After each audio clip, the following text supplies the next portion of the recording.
Hello and welcome to the New Thought Men's Podcast, where we explore what it is to be a healthy spiritual man today. I'm Eamon. It's great to have you with us.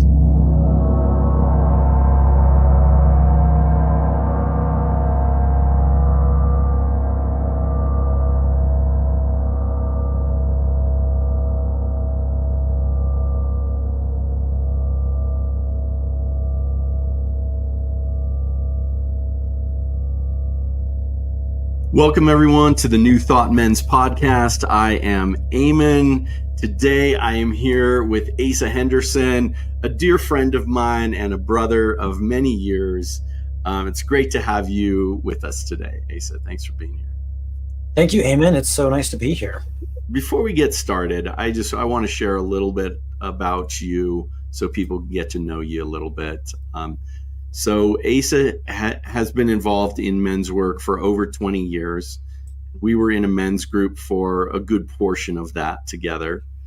He co-founded Journey to Manhood Online, a digital resource for young men finding meaning and purpose in life. He is the former Youth Council Coordinator for the Men's Leadership Alliance and has facilitated rites of passages and other programs for boys and young men from the age of 9 to 24.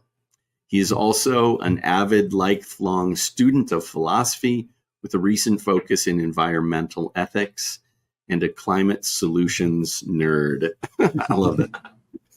Yeah. If we should all be that nerd. Yeah, right? it's really actually so encouraging to follow solutions. Because there's so many brilliant people out there who are working and applying their intelligence to creating the solutions to these problems. And every day there's new things being created or implemented. And so it's really valuable to kind of like keep that in mind while we also hear about the doom and gloom of what could happen if we don't, deal with these things. Absolutely. This is the big thing, and defining challenge of our times, you could say. The challenge of our times, indeed. And we talked a little bit about that, but before we get into that piece of it, I think I'd like to start with sort of what you started with your sharing for the New Thought Men Summit, and that's virtue ethics. So let's kind of start there. What is virtue ethics, and how does it really help us? So yeah, I think virtue ethics is a really valuable approach to thinking about life. I wasn't raised religious, but I know you were, and I think a lot of times when we think about ethics and morality in our culture, we tend to think about like sin and, am I doing something good or bad? And am I good or bad? Or evil? And there's a lot of shame involved, and it's kind of like, or this idea of temptation, and virtue ethics is kind of a theory of ethics that was really like all of the major Greek philosophers were virtue ethicists of some sort, or at least most of them. I don't like to make sweeping statements like that, but Plato, Aristotle, the Stoics, the Cynics, and it basically is this idea that there are certain things that are good for human beings, that and that there's certain qualities that we can kind of cultivate within ourselves that make us that are constitutive of a flourishing life, of a full life, of a good human life. What is a good human life, and how do you go about living that? So it doesn't require this sort of like lawgiver God who's like, do this, don't do that. And some people don't believe in that kind of God. And then it's like, well, where does right and wrong come from if there's no God saying like, do this, don't do that? But virtue ethics is kind of based in what does it mean to be a human being? Like, what is our nature and what makes for a good human life versus a less flourishing human life? Mm. Yeah, beautiful, beautiful. I mean, and these were the deep thinkers. I mean, I think it's some way. I mean, they have transcended time. Like, I mean, the foundational question: who am I, and what am I here for? Yep. This came from Aristotle and Plato and those times of this deep questioning. And I think it's time to bring some of that back, some of that deep questioning of what is it that we value. And I think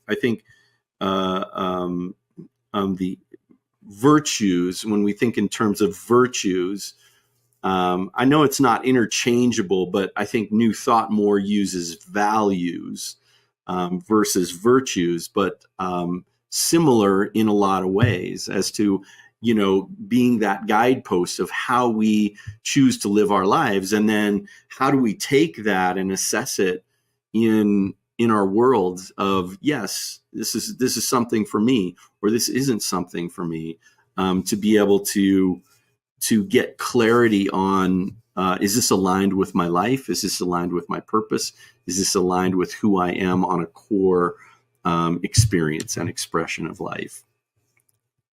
Yeah, so I would say maybe a way you could talk about the relationship between values and virtues is that a virtue is when you've integrated a value into your way of being in the world and your character. Okay, I like that. Yeah. So it's taking it to that next level of, how do I act in accordance with these values that I have in the world? Aristotle actually tells us how to do that. And it turns out that, Aristotle wasn't right about everything, but there's some things he was remarkably right about without having, big double-blind studies to be able to tell him. Like, the way you develop a virtue is you build a habit. The way you become brave is by acting bravely, and the way you do that is you just make a habit of that. And a lot of people might have heard of James Clear's book Atomic Habits, but it goes into all of the research behind how that actually works. Like, that's true, that the way you develop a character trait is by starting very small. So if there's some kind of virtue you want to develop, or habit you want to develop, start with what is the tiniest little piece of that you can start doing every day. So, if you want to be, or how about the virtue of self-control? That's one of the 4 cardinal virtues of the ancient Greeks. And it's one that we can all relate to. Like, I tell myself I'm going to do X, but then I end up doing Y. And we can all use more discipline in our lives. So you can start with just what's one little thing that you want to, like. I end up going on social media all the time, when I don't want to. So start with simple things like put your phone in the other room when you sleep, so you don't go on it in the first thing in the morning. And or I want to exercise every day. Start with putting on your running shoes and going outside for 2 minutes, and do that every day. And then you may decide, I'm already out here, I might as well run around the block, and that's fine. But the only thing you have to do is go outside for 2 minutes with your running shoes on. So it's building habits, starting small, and then eventually it becomes part of your character. You start to experience the benefits of having these qualities, because that's another part of virtue ethics, is that the virtue is what makes us happy. That true happiness and flourishing comes from creating these habits and these qualities within ourselves that taking these values and bring them into our lives and living in alignment with them. Yeah, exactly. Beautiful, Asa. Well, it reminds me of the Lao Tzu quote of "Watch your thoughts; they become your words." Watch your words; they become your actions. Watch your actions; they become your habits. Watch your habits; they become your character. Watch your Exactly. character; it becomes your destiny. And how true, how true Mhm. for us in New Thought, and it hits all of the things that we actually believe at our core of like, yeah, how do we change ourselves? How do we change that belief system within ourselves that says, whatever it is, I'm not worthy, I'm not deserving of health, I'm not, all of these things. And so when we simply love ourselves, or when we put the tennis shoes on and go outside and are like, yes, I'm going to walk around my driveway and start there and continue building, because I want to be a healthy person, and I value health, and I know how much that is. So beautiful. So we're talking about some of the core, and you talked about in your sharing the four core values of modern in our current world, and that was simplify, care, curiosity, and engagement. Why don't you talk Yeah, so I more want about to be clear that I wouldn't necessarily call those the four core values for our modern world. I would just say those that? Okay. are there are many virtues that I think we can cultivate, and um, that I those are the ones that I offered as especially important to become to be a good citizen of the planet. To be Yeah. uh, to move into sort of responsibility and stewardship for this earth that we are part of. Um, Yeah. and it's not a complete list. Yeah. Um, I think we can Good to know. continue to it's an open question. What are the virtues of planetary Mm. citizenship? Like, what are the new things that we need to focus more on than we have in the past? Like, Mm. they've all been around. Like, these aren't new, Yeah. but through history, the virtues that are required of us or that come to the forefront kind of change depending on circumstances and societies, Mm. and and they get subdivided differently based on different roles. Like I talked about the masculine roles and feminine roles in societies where those are more kind of like clearly divided. Now we have the opportunity to really cultivate different virtues depending on our individual strengths. Something I'd suggest that everyone watching this do is go to the VIA character strengths inventory, and fill out the survey, and it'll show you what your virtues already are. Like, what are your strengths of character? Mm. And that's another really valuable exercise, I think, for a men's group particularly, is to do each person do that and bring it in and kind of like reflect each other's virtues. Or even without doing that test, you can like go around the circle and each have the group focus on one man at a time and tell him what you see to be his virtues, Mm. his character strengths.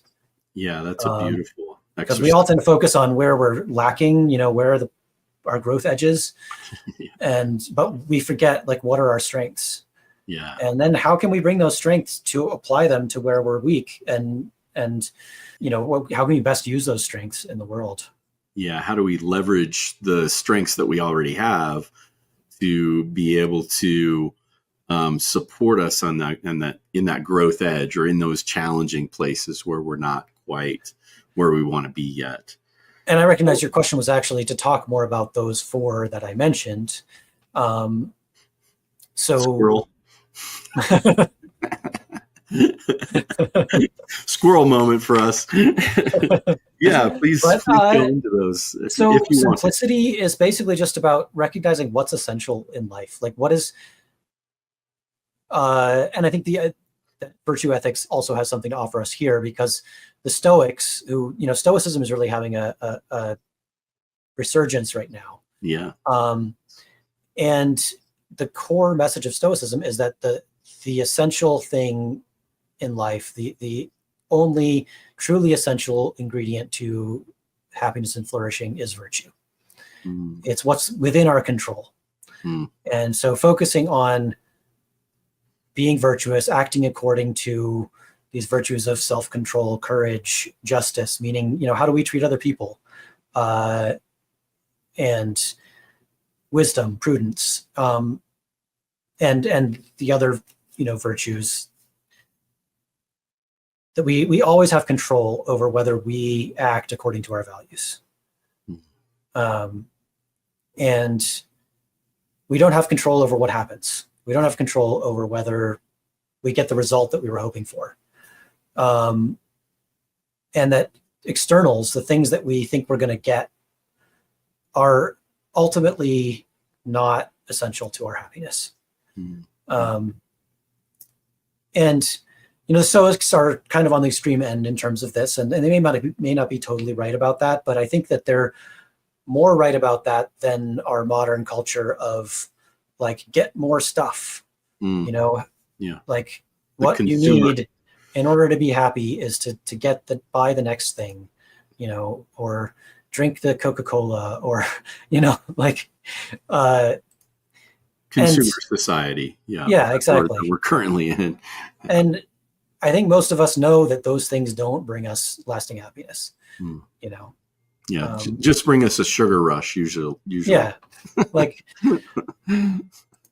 a sugar rush is not full human flourishing. It's like temporary, and usually it comes with a crash that you feel worse afterwards. And ultimately those aren't the fundamental essential things. So simplicity is about, and like, we have to recognize that consumerism is a huge part of what's fueling these ecological crises, because we keep turning nature, we keep turning living things into more stuff for us, or the places where living things live into places for us to go buy more stuff, and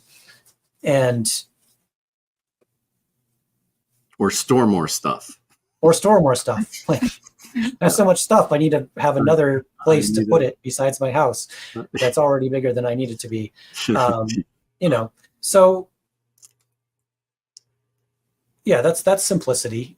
And care is really focusing on relationships, because I think that's one place where the Stoics didn't get it right, is that they, like, if you read Epictetus, who's one of the Stoics, who actually lived part of his life as a slave. So it's kind of powerful to read how he kind of really pared it down to what he felt was essential, and that when he was enslaved, that was ultimately not harmed. But like, there's a little bit of a, well, but what does that mean, that slavery is okay? And of course, I would say that it's not, and that also in his writings, he says that you should imagine your family dying and kind of not feel like you're attached to your family being alive in order to have that full, human happiness. And I think that goes a little bit too far. Yes, I think it's important to recognize that these things are contingent, and that you might lose everything, and that there is something in there that isn't harmed by that is your kind of divine essence. But also, we do need relationship in order to thrive as human beings. If you look at the attachment research, like, in order to be a fully flourishing, functional human being, you need that infant attachment with a caregiver. And we need relationships in order to thrive.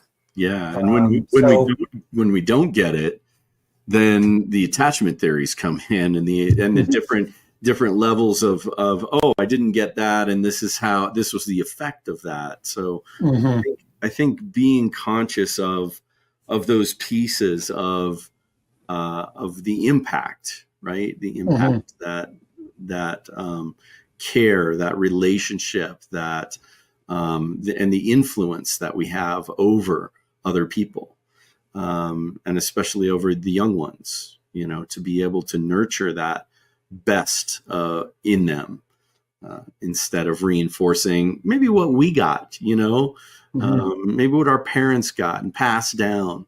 And that's a higher call for us to be more conscious, be more aware.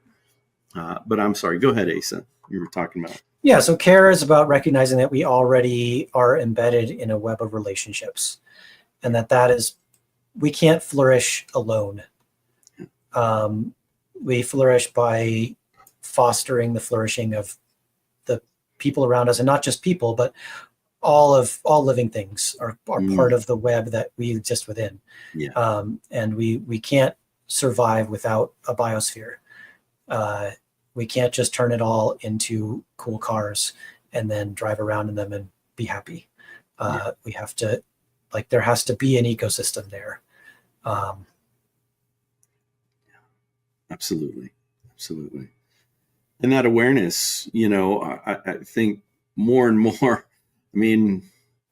more and less to a certain extent, we are more aware and less aware at the same time. There's paradox, of course, because we're human beings.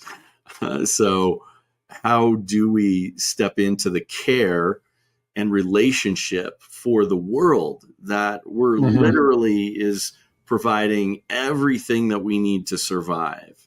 The food, the water, the air, all of the fundamental essences for these 8 billion people. And then I think I heard something like a figure like there's actually 80 billion animals for us as consumers on the planet, like cows and chickens and pigs and the stuff. Yeah, the largest biomass of animals is the ones that we're growing to eat. We're growing to eat instead of the ones that are wild and running around in nature. And that's another aspect of simplicity, is to think about how much meat do you really need to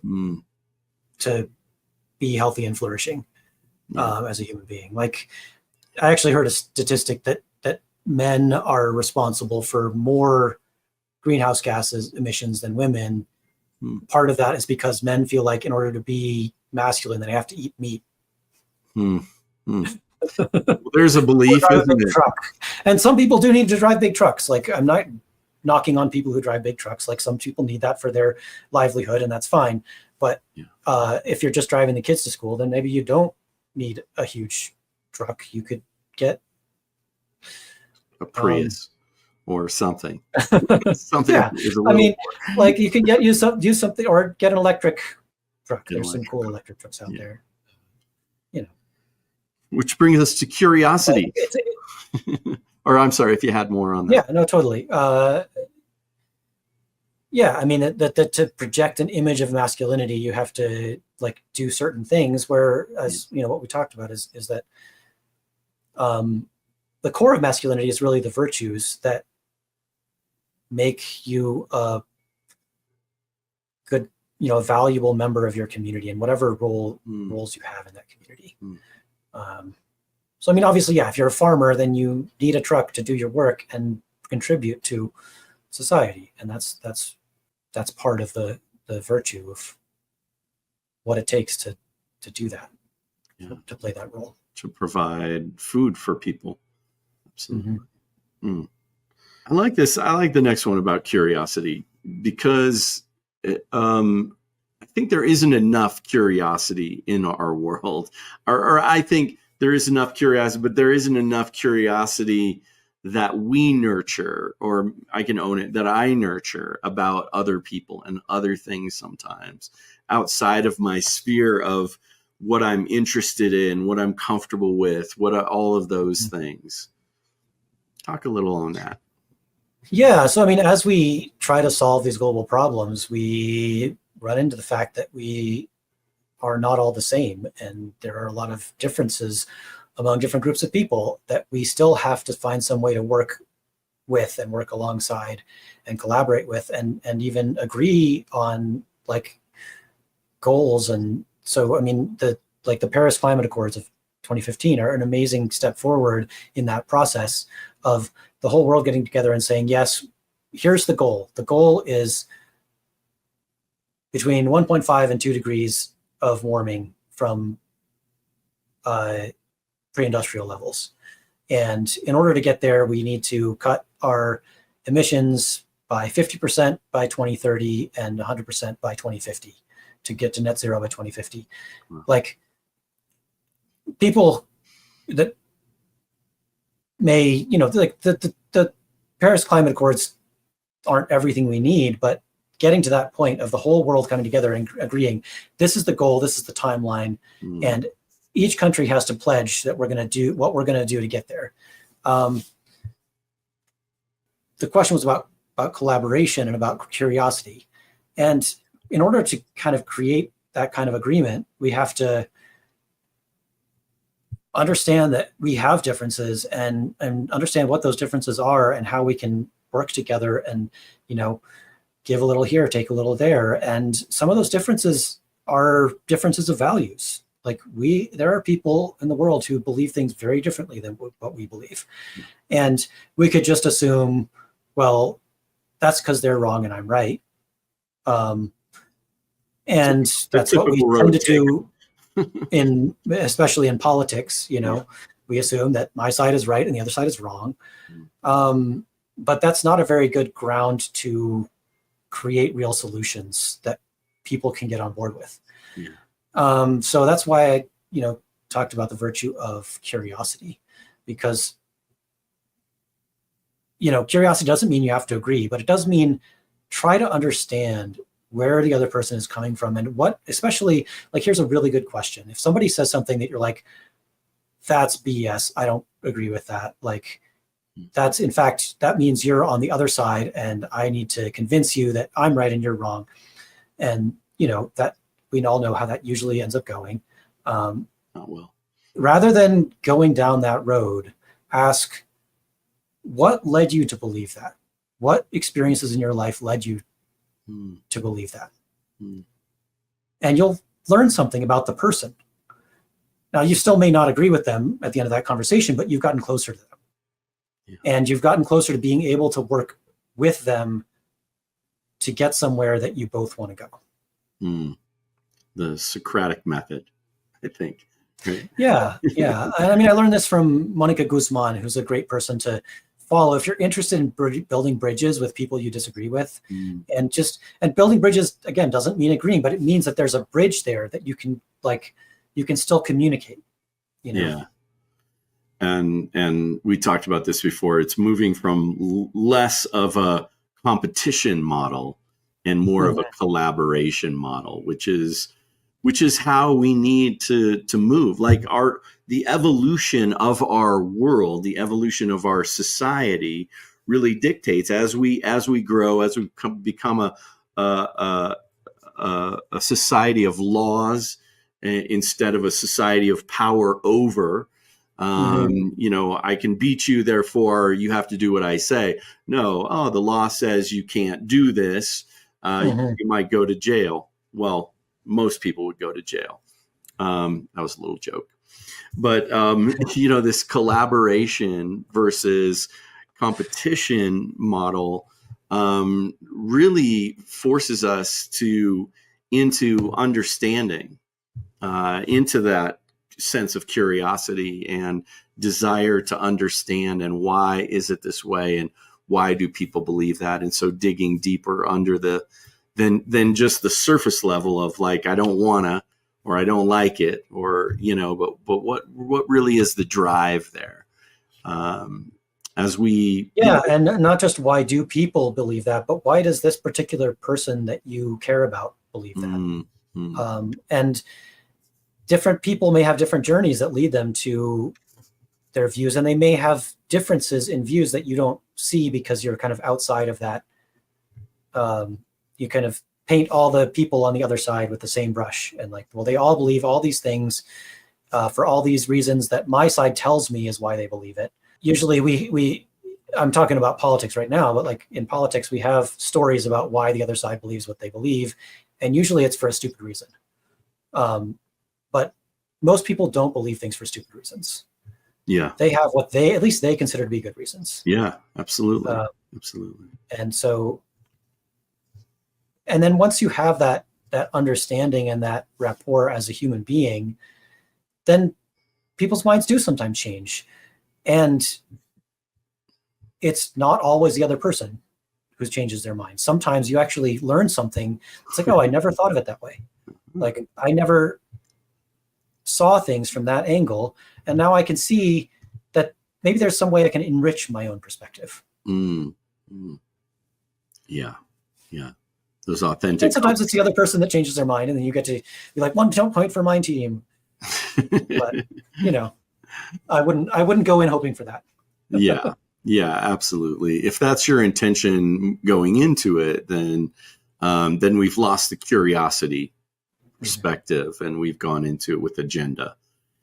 Curiosity is also really valuable in relationships. Like, I'm married, and when I go into an argument, like, I want to prove why I'm right, I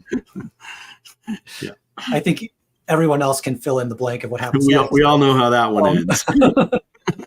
But when I go in with genuine curiosity, like, let me understand what my wife is experiencing and what she's thinking and what she's feeling, then it's usually a lot deeper and more complex and more intelligent than what I thought going in. And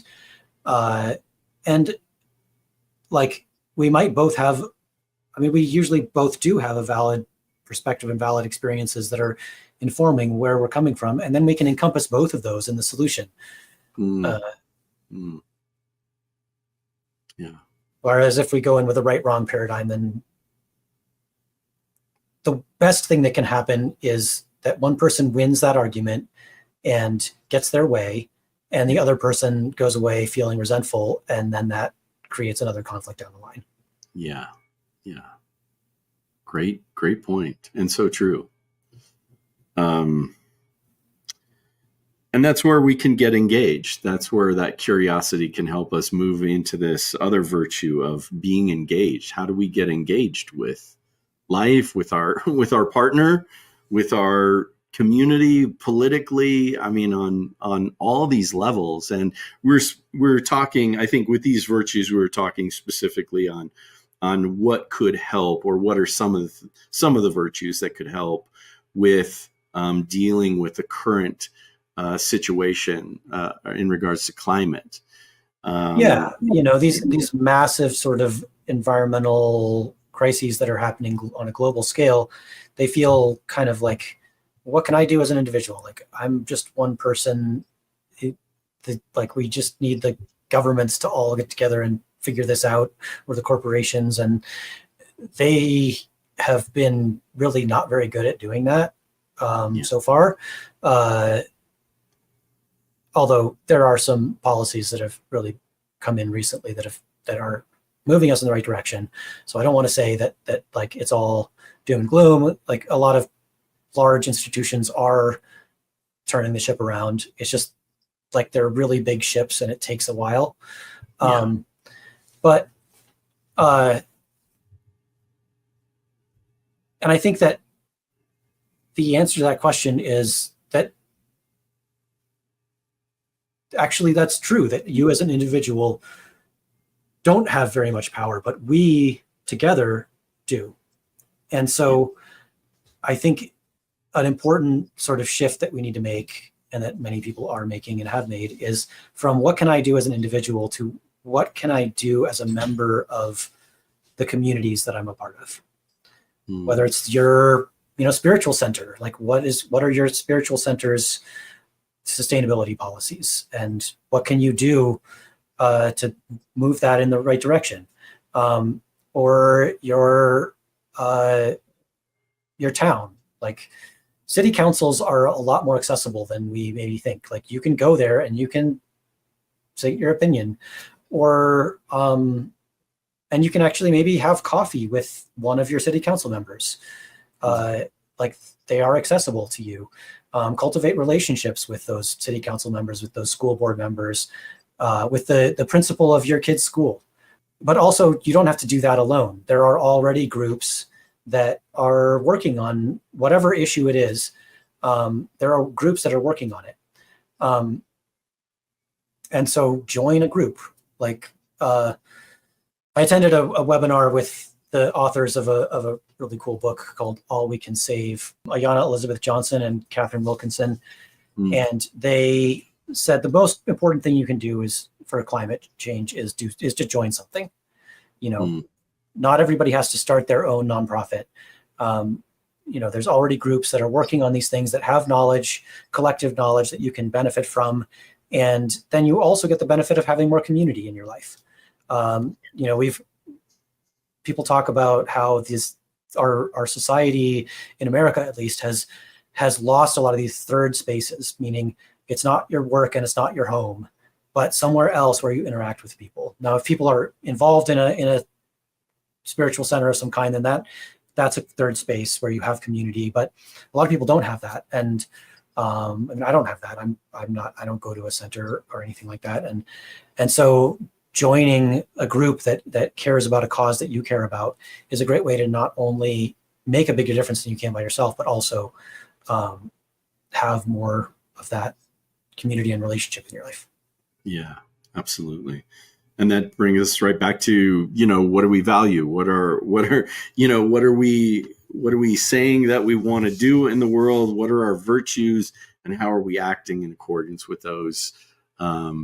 I guess as men, we would call that, or as human beings, we would call that just being in integrity of like, this is what I value. This is what I want to support. Yeah. Powerful stuff, Asa, powerful stuff. I loved what you said. Virtues are the quality of character and reason. And Aristotle said that the activity of the soul with reason. That virtues are the activity of the soul with reason. I love that. So here we're talking about values, virtues, these different things, and I want to talk about something that might be a little controversial, and so stick with us. But the value of patriarchy, and I think going back to the history of patriarchy, and what was its original intention? How did it evolve? Kind of evolving out of, okay, I'm the strongest one in the group. I can defend the group from attack, whether it's a human, another person, or an animal, or whatever it is. And fast forward, and there were, of course, anything can be used for good or for bad, right? When we're interested in power then someone in charge, whether it's man or woman, but the person in charge is the person who can help guide that, who can help achieve the goal. Like there was a situation just last week to bring it into our modern perspective, where this guy met me out. I was doing some work for his son's house, and he met me out there, and he's like, "Hello, I'm the patriarch of the family, proudly so." He's like, "I'm here looking after my kid, man. I think they spent too much money on the remodel of the kitchen and not enough money on the roof. I didn't want to make sure they're not going to have a roof leak, right?" And so I assured him, "Yeah, we're taking care of all the tuning up of the roof and making sure it's good and solid." But it just reminded me of the beautiful, aspects of patriarchy. When we think of all in this modern time, all the negative aspects, like how people have abused power, how that sense of male dominance has really taken over, and the control issues have taken over, and now it's about suppressing instead of listening to all the voices and having everyone in the community be heard and supported. Over time, it's been women or people of minority, people of different ethnicities that have been suppressed through that. So I get why we're where we are with it. But I think being able to see, like, oh, we want these ideas of being able to care for people and taking responsibility for the safety of our children, the well-being of our community, and these things. And we don't need to label it as patriarchal, but I think that from my perspective of like, yeah, I think my family was much more of a matriarchal. My mom was in charge. But that didn't exclude my dad in what he did. He was very much, they were roles people. So they were from, the silent generation. So, my dad would go to work every day, and that was his way of just loving us. And it was, he owned his own business, but it was kind of a monotonous and a similar same thing every day. And he was a smart guy. I know that he would have rather done some other things with his life. But he chose to sacrifice. He chose to provide for his family and to do the things that he wanted to do, or that he chose to do to take care of us. And I think there are some beautiful things of the value of a man taking responsibility, for us as men taking responsibility for certain things and saying, yeah, I'm going to be responsible for this. And how can I make sure that it's power with, whether it's power with my partner, whether it's power with my family, whether it's power with my community or with my nation or with my world, rather than power over. And I think that's where it goes awry, and where we got it wrong. Or where things went sideways, where it became that power over. Let me, instead of inquiring, this is the decision you need to make. You should do the roof instead of the kitchen, and I forbid you from doing the kitchen until you do the roof. That kind of control, that power over, rather than saying, hey, the roof is, if the roof leaks, everything under it's going to get ruined. Maybe it's more important to address the roof before remodeling the inside. So I just thought it was a beautiful experience. That's kind of like a great metaphor, actually, the roof, because it's the container. It's the thing that protects everything else. And I think, obviously we're not saying that patriarchy is good. Like, we both believe that patriarchy is a bad thing. Like, we don't want to have one group having power over another group. Which is what it is now. Yeah, which is what patriarchy means. But when that man was talking about being the patriarch of the family, he was talking about the virtues of that particular role and that kind of social organization. Like, he's the one who's looking out for his community. And I think that this kind of comes in when we talk about masculinity and men's roles, and like, what should they be? And one concept that comes out a lot when people talk about that is this idea of toxic masculinity, which I think is pointing at something real. There are aspects of different forms of traditional masculinity that are toxic. There are ways that that's been perpetuated, like, saying, suck it up, don't be a pussy. Like, just that phrase, like, that female genitalia are the embodiment of weakness. Like, there's a whole lot that's like tied into those kind of phrases, or like, dude, that's so gay. Like, don't be like, and if you are gay, we're going to beat you up. Like, these are things that people have lived through. But it's not all of what traditional masculinity is. And I think this idea of virtue ethics also helps us to understand what's worth preserving and carrying forward from our traditional ideas of both masculinity and femininity. That these are masculinity, or our ideas of masculinity in its highest sense, are the collection of virtues that are necessary to fulfill a particular role. And that role might be the role of a patriarch, the role of the person who, looks out for, is looking out at the horizon, like, are there threats? My job is to make sure that the threats don't get in to where the more vulnerable members of the community are. Yeah. And that's an important virtue. Somebody needs to be doing that. Yeah. Now, it doesn't have to be all men, I think. I think in our culture now, it doesn't have to be divided by gender. Like, yeah, not anymore. Women can be doing that, and some men can devote themselves to other things than that. We have a large enough society where we don't need every man to be ready to go fight a war at the drop of a hat. Yeah. We need so many different things. Like, we need things that our ancestors didn't need, like solar engineers, like people designing a better solar panel, right? Yeah. And that doesn't have to be a man or a woman. That could be anybody. And that's not something that our tribal ancestors needed. So I think there's a much more sort of personal choice in what qualities are we really going to hone to the highest degree. There's certain basic things that we all need.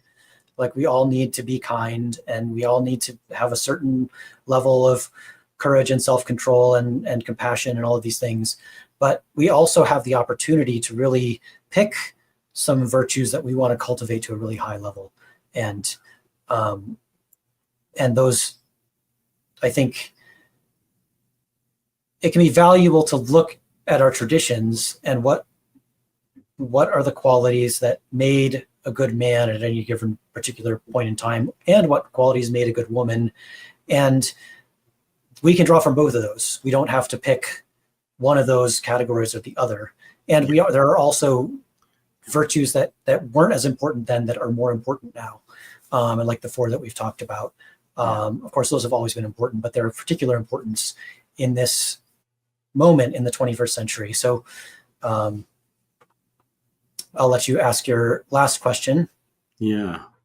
And I do want to say there is, and both of us have done a lot of rites of passages, especially with youth. So, there is that aspect that is missing from our society of being able to move from our young people from adolescence to young adulthood to full adulthood.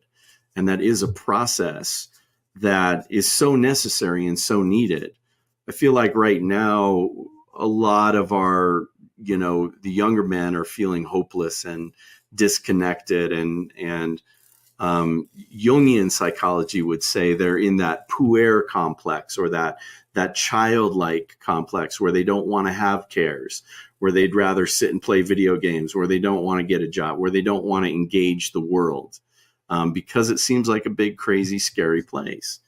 And yet there is also, the cynics, or the elder, the old man, who is, yes, this is what our society needs. And it's typically the elder that says, hey, you've been sitting on that couch long enough. It's time for a rite of passage. It's time for a change. It's time for you to say, okay, I've had enough. They used to call this time in the ashes, where young men would just sit around the fire, close to the fire, and even be in the ashes, and sometimes tend to the fire, but in tribal society.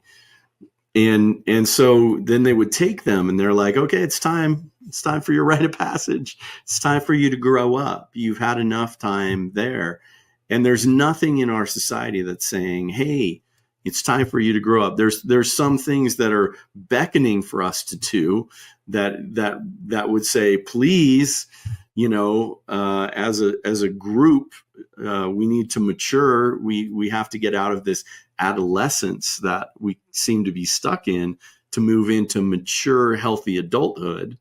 But it seems like, the more and more or a lot of that can be, I want, I need. It can look like selfishness, versus how do I be of service? How do I give to others? A lot of these virtues that we've been talking about is about not only how I want to be in the world, but how I impact others. So I just wanted to speak to that for a minute. Thanks, Asa. Anything on that before we kind of move into my final question? Yeah, I mean, I think that our culture, like I've spent a lot of my life on trying to create rites of passage for young men. And I think it's super important to mark that transition from childhood to adulthood. But also, one of the things that we're lacking now is a sense of what it is. What are they stepping into? Like, what does it mean to be a man for each individual kid? Like, to give them really a chance to think into that, and what kind of man do I want to be? What kind of human being do I want to be?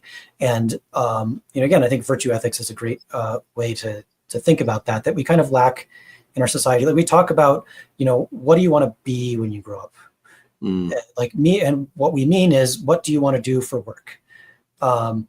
And kids have dreams about like what they're going to accomplish, and how much money or fame they're going to have, or being, having the career they want to have, what success looks like. But what does it mean to just succeed at being human?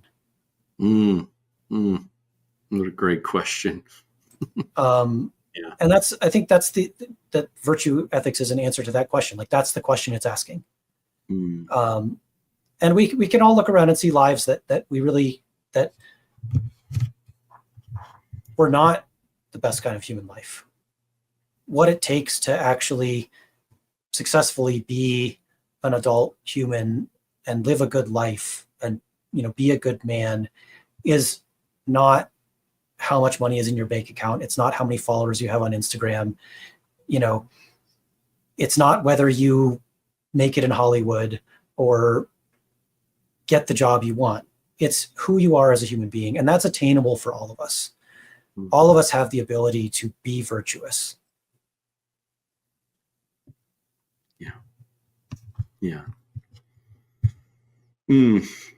Thanks, Asa. So I'd like to wrap us up today with the question that I've been asking is, what does healthy masculinity look like in the 21st century? Well, the short answer is you should watch my talk for the summit. That's in the New Thought Men's community membership site, because that whole talk is about this question. But the other short answer, because I have to go, is what it means to be a good man in the 21st century is to be the kind of man that meets the challenges of the 21st century. To look at what is demanded of us in this context, in this place and time. And the challenges of the 21st century, I think the biggest ones are these global environmental challenges. It's how do we live sustainably on a small planet with 8 billion people? How do we live our lives in a way that allows us to fully flourish as human beings, but also allows the rest of the planet to flourish? And the virtues we talked about are part of the answer to that question. But the other part is to really live into that question. Yeah. Oh, Asa, thanks so much for being here today. Loved having you on the show, and we'll have you back many, many times. There's just so much that we could have gone into and discussed. We'd be here all day, though. So I want to say thank you, brother, so much for your sharing your wisdom today. And this wraps us up for today. So more to come. Stay tuned and stay tuned in. All right. Thank you so much, Eamon.